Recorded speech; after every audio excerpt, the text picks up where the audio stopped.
Hey, what's going on there, YouTube? This is SCL0320. I am back for a brand new movie review. This time, I am actually looking at something. Can you see me?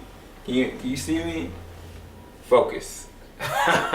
No, just playing. So, the brand new 2015 movie, Focus, starring Will Smith. He's been out the game for a while. I think the last movie I actually saw him in was Anchorman Part 2, and he randomly made an outburst, and I think in what was that movie with his son? I think it was After Earth, which he had even said recently that he regretted actually doing that because of certain reasons, that he pulled his son in and didn't do that well at the box office and it wasn't his best effort. But this movie, to be quite honest with you, this is a leg up from all of that. This is Will Smith at his raw moments and at the same time really giving raw energy to this role that's in this movie, Focus. So I'm going to give you a synopsis of it. Actually, you know what? I don't know if that's a good idea because IMDb has notorious for spoiling stuff. In the midst of a veteran con man, Nicky, latest scheme, he is met by a new woman that's a trickster of the trade, that's a new intern with the organization that he is currently residing in, that is more or less criminal. That's putting it silently, and I kind of skewed the synopsis because the synopsis just tells the whole freaking movie. But Will Smith plays the role of Nicky. Margot Robbie plays the role of Jesse. Rodrigo Santoro, I can't remember what he's played in before. He's in this movie. They've got Gerald McNanny. They've got a lot of other notable names that you'll see, or people you'll see and you'll recognize, but everybody else is kind of just their own fresh face in this one. But the movie is so balanced from looking at comedy, thriller type, and then mystery. One of the things I noticed about this is just the elegance of the screenplay and the visuals. The visual effects, when the opening shot comes up and this awesome kind of soundtrack that's popping, and you're looking at the skyline of New York City and just all the different small noticeable things that you wouldn't see but from a higher distance, it caused me to focus on the screen, and at the same time when it transitions to each scene, the colors are just so immaculate and so beautiful. It's just like, wow, it kind of is eye-catching. And to me, like, whoever did the set pieces for this one, or whoever did the organizing, did a great job for this one. The director is Glenn Facera and John Requa. I don't know what he's done before, but I think this is one of the first more serious movies because it looks like his rap sheet shows Cats and Dogs and Bad Santa. But this movie was really well shot. Like, cinematography was just beautiful. And then the thing I loved about it was the soundtrack. It actually added pacing to it that surprised me a little bit. One of the things I noticed is that the movie was done in IMAX. And I was going to see it last week in IMAX, but I didn't get the chance to. But I regret not looking at it in IMAX because certain things that happens and the way that the camera angles go back and forth between this man, Nicky, that's a con man. I mean, he steals crap. They are all con men and women, and they've got this underground kind of legacy that's been passed down, I guess, to Nicky from, I guess, his past. And he's taught everybody these tricks of the trade, and he's worked with these different thieves and swindlers. And it's just amazing to watch when they go and they make a handoff or a pass off or steal somebody's watch, or even when there's a scene that shows where he's kind of introducing to Margot Robbie, just kind of like, okay, focus on this and I'm going to show you this.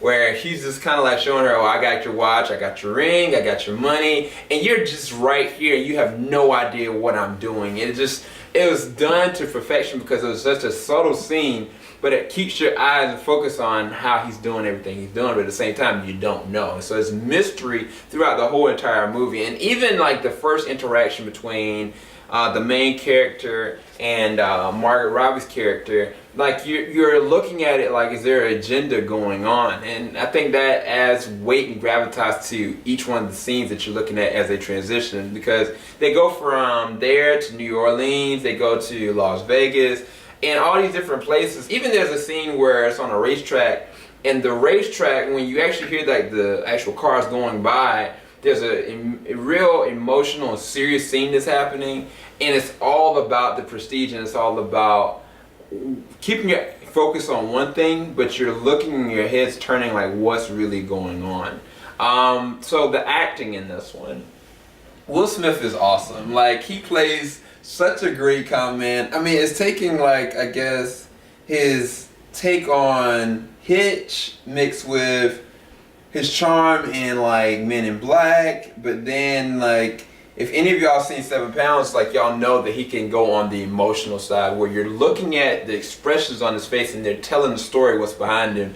The difference with this one is when you're looking at him and he's talking about the philosophy behind being like a thief and a con person, and like not letting love or anything get in the way of the pursuit of what you need to do and stuff like that. You're looking at the expression, but you can't tell what he's really doing. What's his real motivation? I think there's not until the very end, towards the end, where something drastic seriously happens, it's life-threatening, that you see him kind of just crumble in the look and the experience of his character. And I just said, Will is stacked in this one. This dude is actually in better shape, in my opinion, than I've ever seen him. So it's really awesome to see. And then you got the female lead in Margot Robbie, who plays the role of Jess. And Jess's character is so elegant and so bubbly and cute. And I mean, she's just a gorgeous girl, first of all.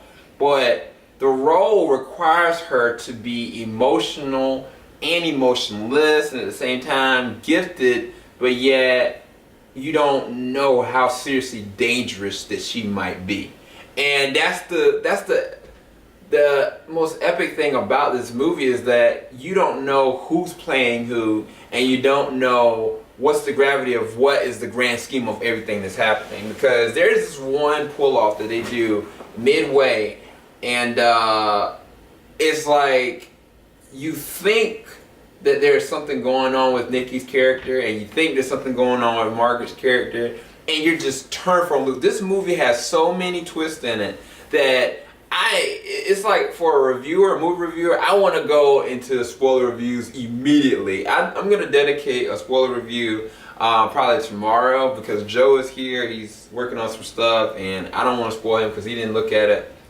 But this movie is like something I would love to spoil, because it makes you think, it makes you ponder, it makes you analyze how you perceive other people, what you're noticing. Like, did that person really have an opportunity of stealing this one thing, versus like, what is misdirection? And it's a movie that really makes you think, but it's entertaining in the sense of there's elevations of mystery and romance, and there's a good romance story going on here. I mean, sometimes it was even uncomfortable romance, because I don't know what is the agendas that's going on. And so the acting like was done really well. I mean, even like different characters that I didn't expect. Like, I think that Adrian Martinez, that plays the role of Farhead, this dude is hilarious, but he's just, some of the things that come out of his mouth is just so gross and strange, but he's a standout in this one. I didn't expect it, especially looking at the trailer.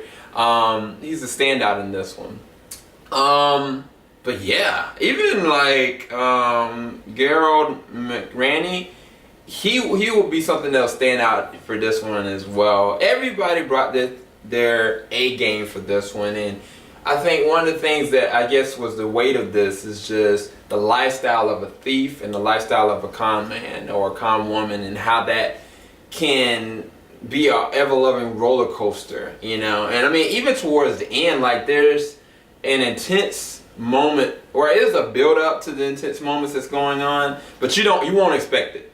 I promise you, you won't expect it. So this is not a movie you just go and get up and leave. Like, you wait until the very end to know what's really going on. I don't think there's anything after the credits, but the ending, oh my gosh, it was just a great movie. It was a great, entertaining movie for 2015. It was a dramatic, comedic, but at the same time, very serious stuff that's going on. There's weight to it. This is something that you could take your date to. This is a really great movie to take, like, your companion to, and at the same time, like, if you're a person that loves mystery or like movies like Ocean's 11 or whatnot, go and see it. Like, you're gonna really enjoy it. So yeah, I give this movie, for what it is and the genre that it is, for mystery and whatnot, I give it a 9 out of 10. I actually really enjoyed this movie, and when it comes out on Blu-ray, I'm gonna definitely buy it. And if anybody, one of my friends says like, how was Focus? And I say, well, it was awesome. Like, do you want to go see it?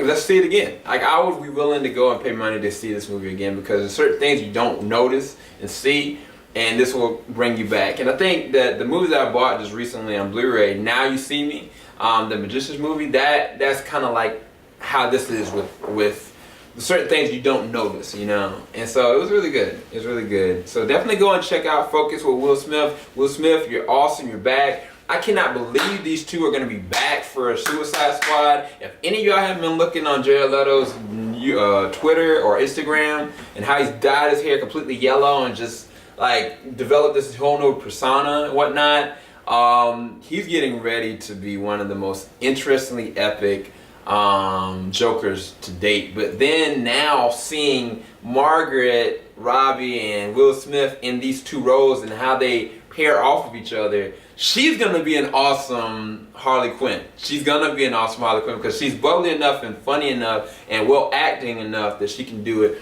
And then he's got the gravitas of being like the charmer, but at the same time a seriously deadly person potentially. So this is gonna be epic. I can't wait for Suicide Squad now even more. So yeah, great job on Focus, and y'all go definitely check it out. If you enjoyed this review, please leave your comments below. Leave a like below. I'd really appreciate it. And thanks for watching, everybody. This is SCL0320 signing out. Later.